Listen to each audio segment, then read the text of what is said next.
พื่อนนั้นท้าวเวสสุวรรณหน่อยเนาะท้าวเวสสุวรรณอันนี้อยู่ไทยเพิ่นนับถือหลายเพิ่นไม่ใช่บาทแต่เช้าเพิ่นวะวัดใด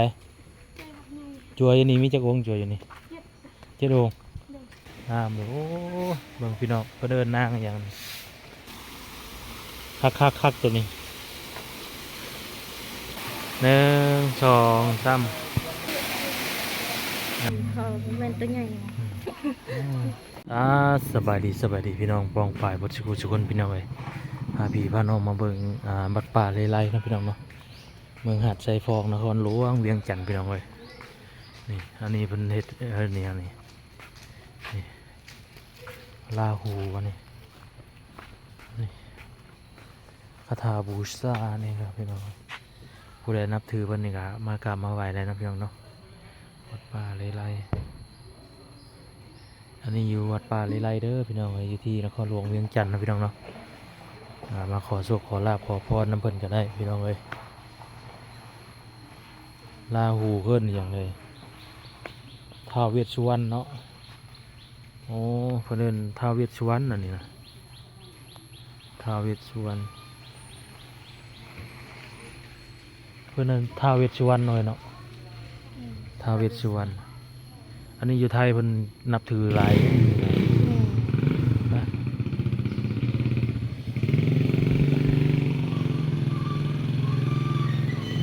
งามสวยงามหลายพี่น้องเลย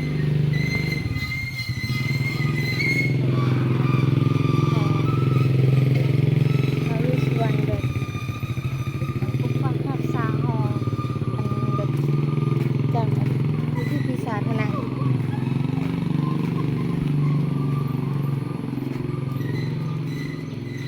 เด็กกันหลายอ่ะกันฟังเสียงกันก็ฮู้นะ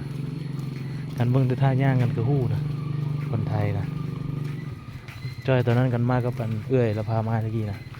จัดงานอย่างไรตะกี้นะโอ้ทางขึ้นนั่นจักสั่นไปนี่พาพี่พาน้องเลาะเที่ยวเบิ่งพี่น้องเลยสำได้เที่ยวทำกันได้ถ่ายพี่น้องในเบิ่ง2569พรวัดป่าเลไลสบายดีปีใหม่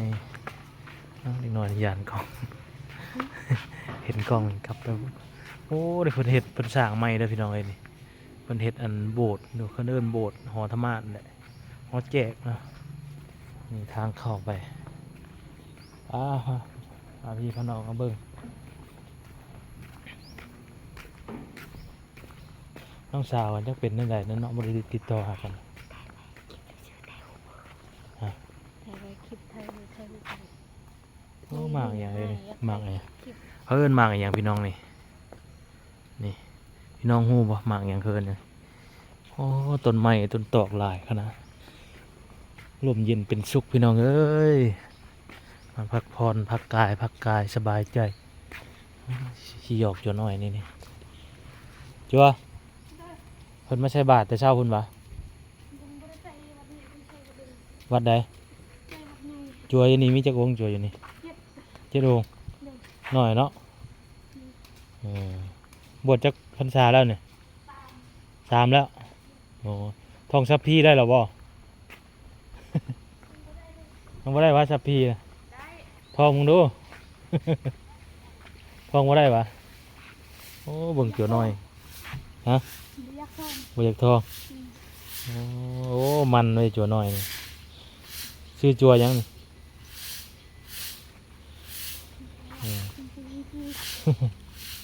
บ้านอยู่ไสอ๋ออยู่โรงพยาบาลมาไกลเนาะโอ้มันเลยครับเดี๋ยวกวดวัดกวดเดินวัดเดินว่าน้อย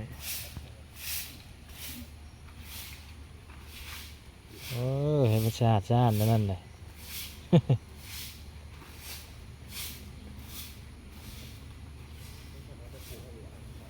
มันพี่น้องให้เพิ่น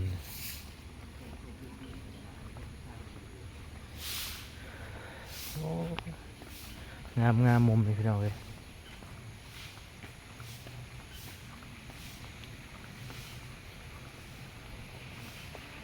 โอ้ต้นไม้ต้นตอกลายวัดใดก็งามเลยเนาะ เฮ้ยมันหยอกจะน้อยนี่โอ้หมดแล้วน้ำเลยโอ้เบิ่งพี่น้องก็เดินนางอย่างนี้นางเงือกว่ะนางเงือกจับดอกบัวโอ้มันเนาะจะน้อยนี่โอ้กวดสะอาดสะอ้านชื่อจัวยังนี่ชื่อจัวยังมาแต่ใส่มาแต่ดงของบางกระโมบ่กระโมบ่แม่นบ่น่ะกระโม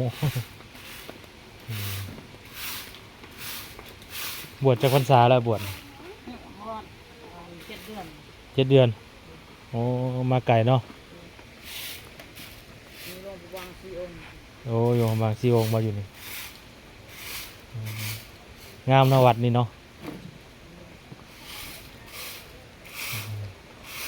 เจ้าวาดได้ที่ใส่เจ้าวาดฮะที่พุ่นปะโอ้นี่ปะ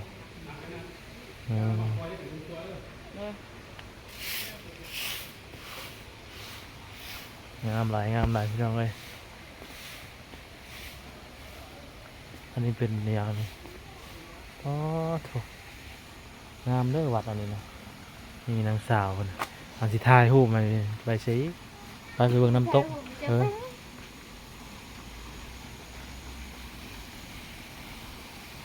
อ๋อเป็นน้ำตกเฮ้ยป้าน้ำตกตัวนี้คักเลยคักตัวนี้งามตัวนี้เลยน้ำตกพี่น้องเอ้ย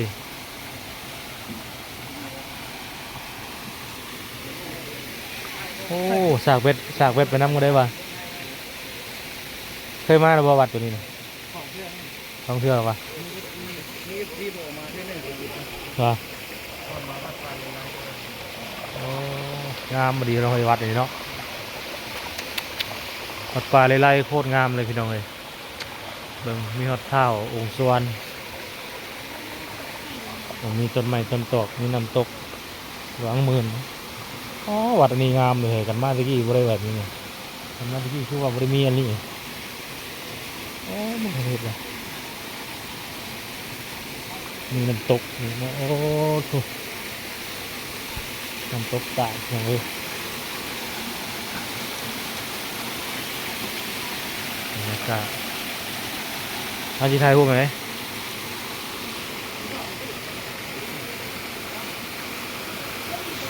ยิ้มเด้อ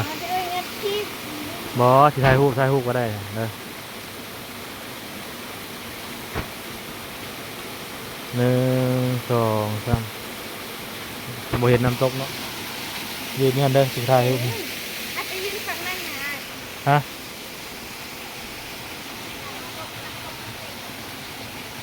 เอาเด้อ1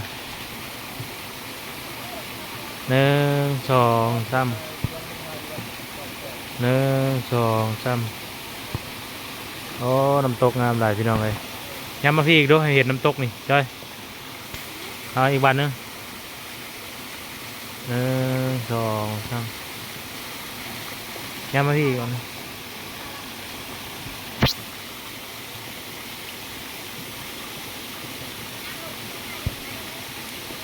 โอเค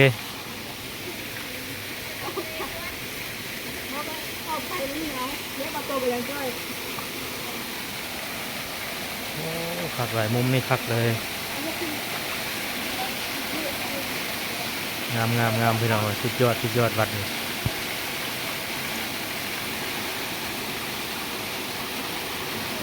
วัดป่าเดลัยเด้อพี่น้องเลย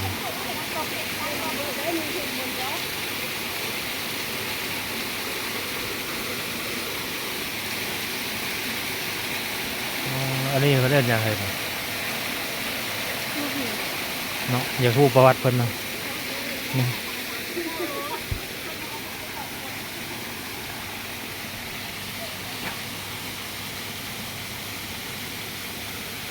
เลย1 2 3ว่ามือเฮ็ดที่ไม่มือนะ ตีนนะเข้าเออเออเด้อหนึ่งสองสามหนึ่งสองสามเอาโทรศัพท์ตัวมาที่ไทยให้นี่พี่น้องเลยเบิ่งนำกันเนาะพี่น้องเนาะ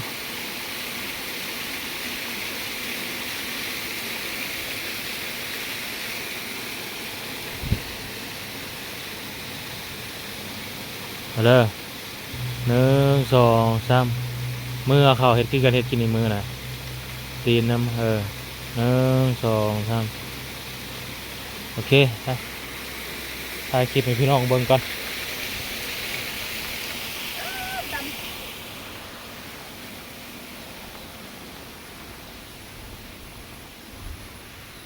สงบหลายเนาะพี่น้องเนาะวัดตาลาน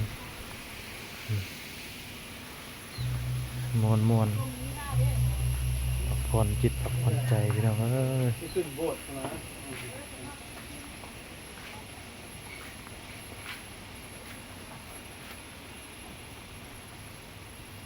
เป็นประธานบูชาเป็น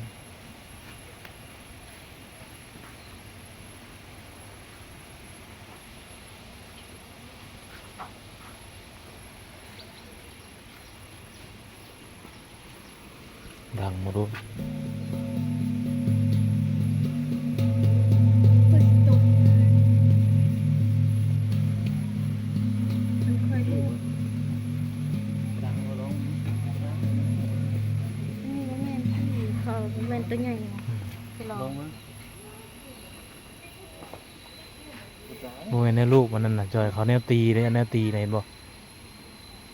นี่คนปี คอยตีเขาบ่ได้ลูกมันนั่นน่ะอืม คือว่าแล้วตัวนี้มันตัวนะแข็งครับ ห้ามลงองค์เทียม ห้ามเข้าทรง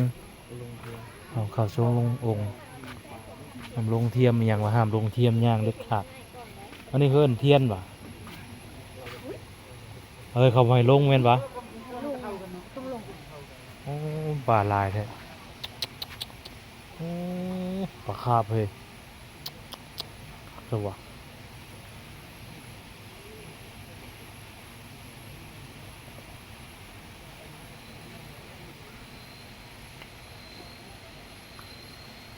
ลงก็ได้ป่ะเฮ้ยลงได้เนาะลงเทียมจะได้จะลงเทียม เอาแบบอันน่ะคือพญานาคเข้านะ เออปลาคาบหลายเลยพี่น้องเอ้ย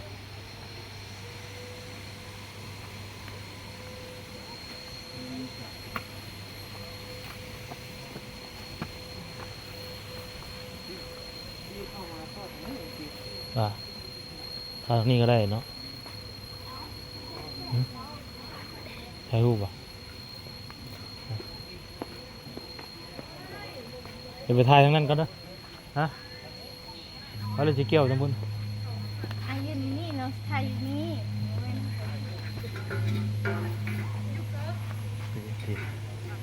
เออ มือชี้มือนะสองข้างไปเฮ็ดบอ ถ่ายรูปเดียวคือนะ บอเฮ็ดบอเฮ็ดท่าแล้วนี่ท่าผู้หญิงเขาเฮ็ดบอเห็นอันนี้ มือต้องเฮ็ดอันนี้ เออ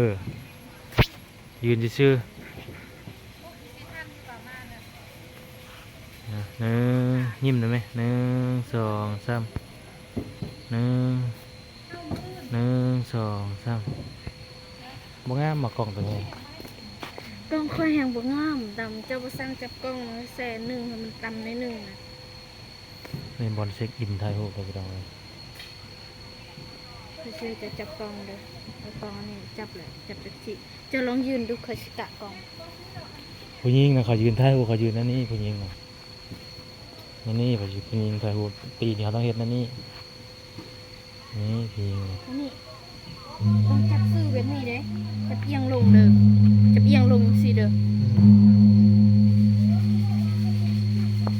จับเอียงลงเด้อ ที่ว่า จับเอียงลงมันเจียกสูงเจอจับซื้อแล้วมันต่ กระเป๋าออกบอกกระเป๋านะกระพายกระยาต่อผมเมาออกรู้ผม ตีนะเขาชิดกันคือผู้หญิงเขาเฮ็ดน่ะนะโอ้บ่ในไทยฮู้บ่เป็นเนาะชื่อว่า1 2 3สินก็ว่าบ่ได้บ่เฮ้ยมันบ่งามบาดสินมันเบี้ยวอะสินเบี้ยวเฮ้ยเออ1 2 3ฉันได้มือหาอีกนะ1 2 3ไป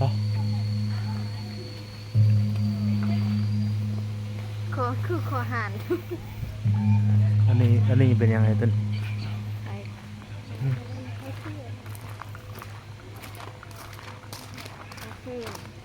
อันนี้กาแฟเย็นกาแฟร้อน38 42,000นี่กันมาแถวนี้กันปูจื้อนะกันมาหลายปีเลยตะกี้แล้วแถวนี้แหละกันมาในนี้แถวนี้แหละน้ำตกก็บนนี้ไงนี่ครับเฮ้ยเวลาสร้างเฮือนสร้างนี่คือสิคักเนาะไงสร้างเฮือนนะเเป็นส่วน เฮ็ดเป็นสวนนี่นะคักได้นี่ ก็ไม่ใช่ต้นผูกตัวเนี้ย เขาแต่งเอาได้นี่ตกแต่งเบิดบ่น้อยได้นี่นะเห็นไหมเฮ็ดเป็นสวนน้ำตกแต่มันต้องมีอันพนักงานดูแลอีกเลยนี่ต้นไม้เห็นบ่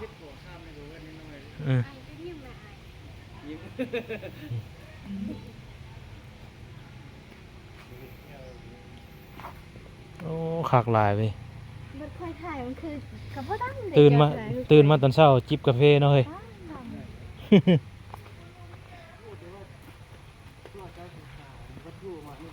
โอ้ยธรรมดาตื่นตอนเช้ามาในสงบเงียบเบิ่งพุ่นน่ะอ๋อน้ำใสดีแท้ตัวนี้ถูกไหมมันเฮ็ดเป็นน้ำตกเลยเนาะเห็นน้ำไหลได้ตัวนี้โอ้คักน้ำพี่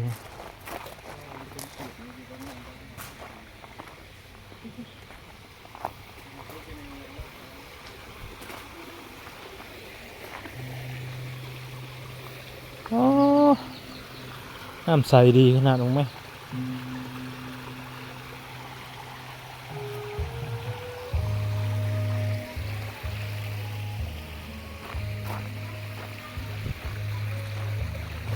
ใจพี่เอ้ยโอ้ตัวนี้เป็นเฮ็ดเนี่ยสร้างตัวนี้กำลังสร้างไปหน่อยตัวนี้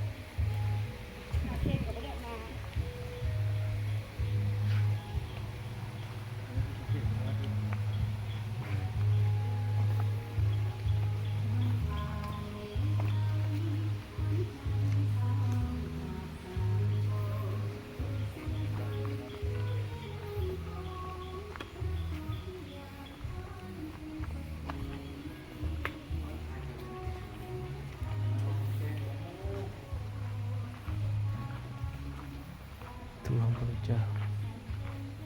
นี่พวกทางนี้เป็นหลวงปู่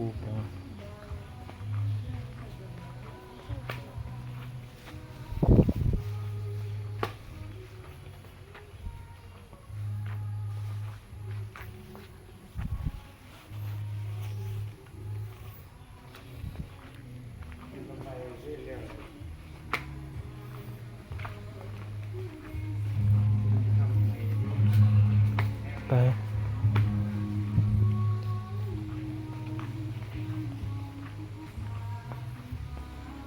ต้นมะพร้าวพี่น้องเอ้ย